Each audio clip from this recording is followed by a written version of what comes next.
This evening, we are back with our coronavirus coverage. COVID cases are declining in our area, and that is a sign that this surge could be coming to an end. That's right, but the same cannot be said for hospitalizations. Here to explain what's happening with COVID and the good news that's fast approaching is our health reporter, Haley Hernandez. She's live now in our newsroom with more. Haley? So there's definitely something good that comes as a result of the extremely contagious Omicron variant. I will get to that in a minute. First and foremost, hospitalizations are leveling off. Experts don't expect the number of patients in the ICU to go down for a week or two.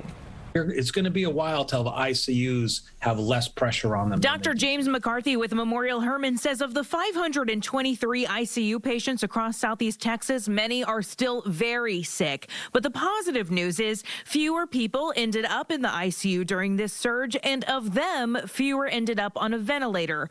I can finally talk about Omicron in the past tense because cases are coming down. A good indication we are at, if not moving down already, from the peak.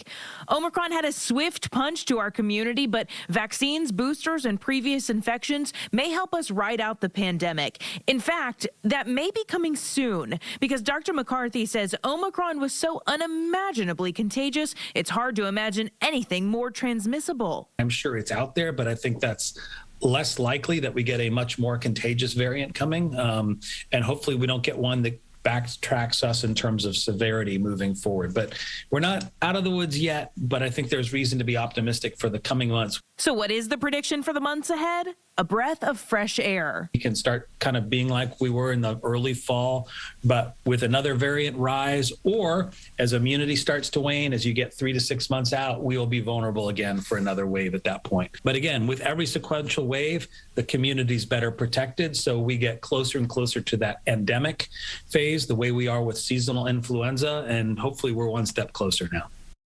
So the next vulnerability that Dr. McCarthy can predict is July. When schools are out, people are out traveling and gathering, they'll be paying a lot of attention to whether there's any new variants around then, especially because antibodies may not be as strong at that point. But of course, guys, that's getting a little ahead of ourselves since this surge is expected to linger for another couple of weeks before we can really say that it's over.